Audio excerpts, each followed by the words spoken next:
Part 3 na mga B.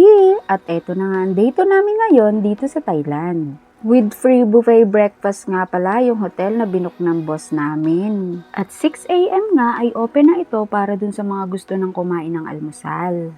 Maaga nga kami nag-breakfast dahil 8 AM ay susunduin kami ni Mr. Nong dito sa hotel para sa aming temple tour. Ready na nga kami at hinihintay na lang namin si Mr. Nong. Habang naghihintay nga kami, iniisip namin kung pwede namin puntahan yung Skywalk Tower. Pero sa pagkakaalam ko ay mahal ang entrance fee doon. Plan talaga namin ngayong araw puntahan yung magagandang temple dito sa Thailand. Kaya nung gabi pa lang ay kinausap ko na si Mr. Nong kung ano yung mga gusto naming puntahan. Wala sa listahan namin ang pumunta ng floating market dahil hindi rin naman ito sinadjust ng boss namin. At eto na nga, ready to ride na kami. Isa lang ito, dito tayo.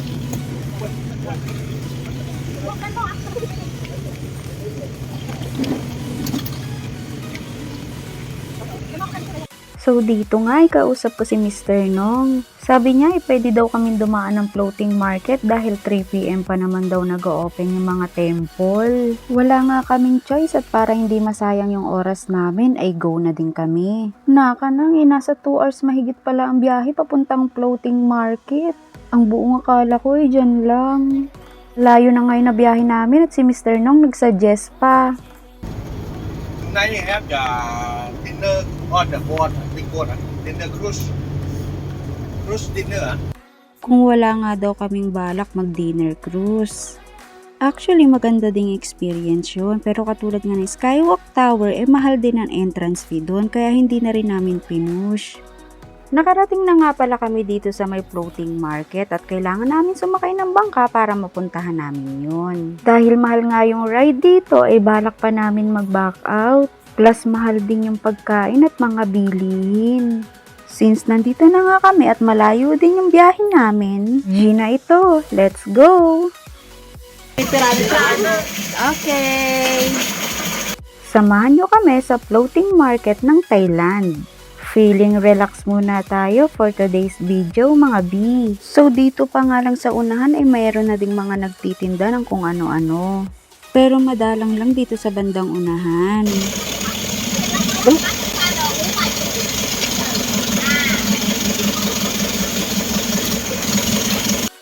So iba't ibang klaseng pampasalubong nga ang pwede mong mabili dito. Medyo may kamahalan nga lang dito kumpara pag bumili ka sa city. Pero yung iba, hindi mo naman mabibili sa city, kaya kung pan-souvenir lang, pwede na. Tato na yung mata niya. Ay, tato na siya, hindi na siya. Ano siya? Ano na yung eyeliner niya? Yun yung nanap ni Marco. This is chocolate. Hindi ako bibili dito. This is soap sa may aroma.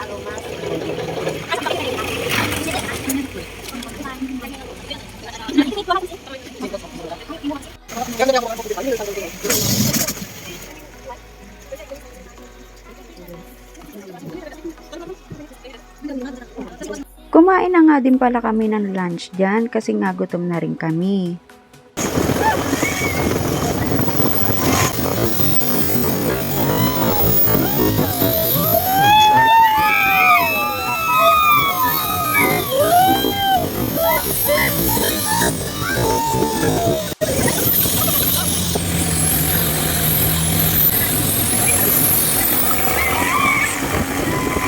Ay, B, dahan-dahan lang kami nung una nang ganito na yung mga nangyari.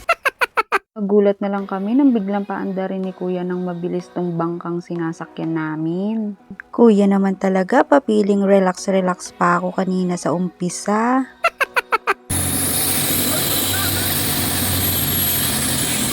Dito pala sa part na to ay may temple din. Bababa nga pala kami para, alam mo na, picture-picture.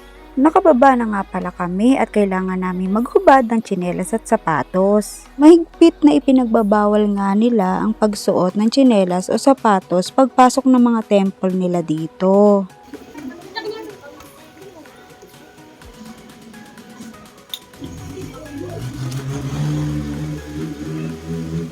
Ay, pwede natin balikan yung last night. Dito na lang ba? Dito ka. Okay.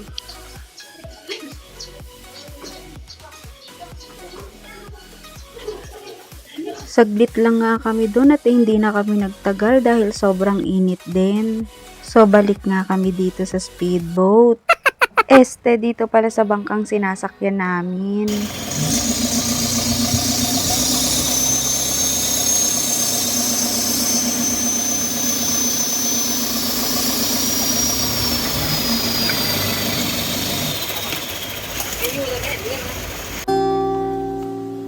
Uulit-ulitin. Moment yan, Char. Balik ulit tayo sa speedboat.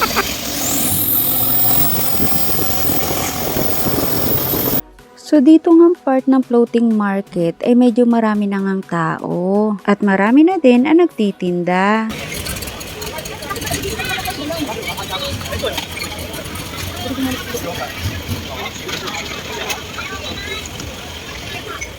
Hello.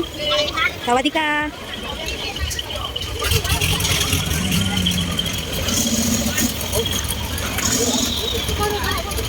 Pwede yung nakapang ko.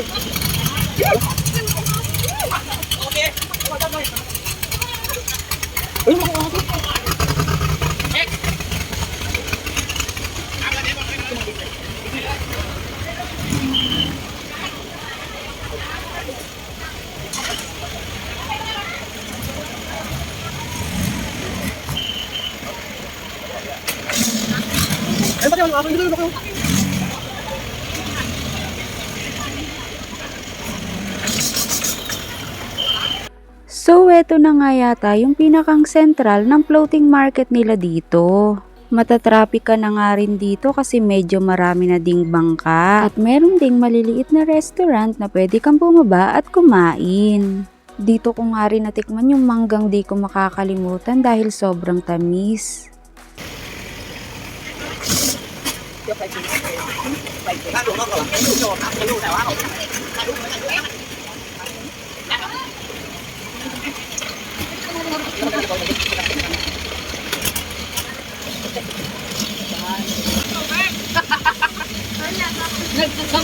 Huwag ka kasing umanga.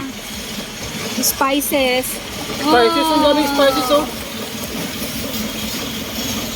Ang bango. So after nga namin sa floating market ay nandito naman kami sa coconut farm. So marami nga ditong something na made of coconut tree. Medyo mahal nga lang talaga pag bumili ka dito. Pero kung pang souvenir mo nga lang, pwede na rin naman.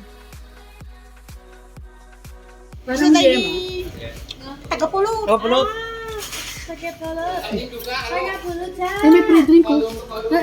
O, diba? Basta may pre-taste, tara dun tayo. So, eto palang ginagawa ni tatay ay brown sugar with coconut milk. Binibenta nga nila ito dito.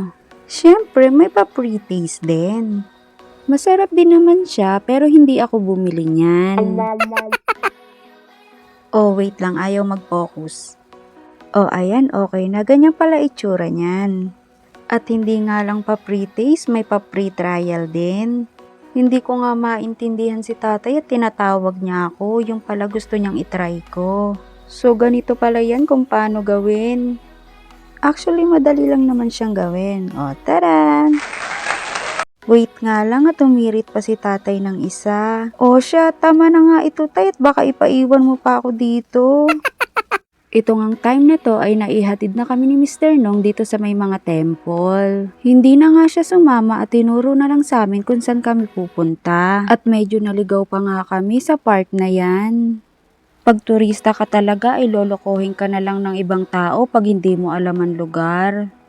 Nung time na to ay medyo late na rin kaya pumasok na kami dito sa temple kung saan kami dinala ni Mr. Nong. Itong temple pala na to ay Wat Po Temple, the Reclining Buddha. Malaki at malawak din pala itong temple na to. At dahil naubos nga ang oras namin dun sa floating market, eto na lang ang napuntahan naming temple. Masaya naman dun sa floating market, kaso nga lang di na nasunod yung mga gusto naming puntahan na mga temple. Medyo nabudol nga kami ni Mr. Nong at gustong bumawi. Kaso lang, gabi na rin kami nakabalik ng hotel. Okay lang yun, no regrets naman kasi masaya naman yung experience namin dun sa floating market. Di ko na nga na-upload yung ibang video at ito na rin ang end ng part 3 day 2 namin dito sa Thailand. Thank you for watching and see you sa part 4 day 3 namin dito sa Thailand.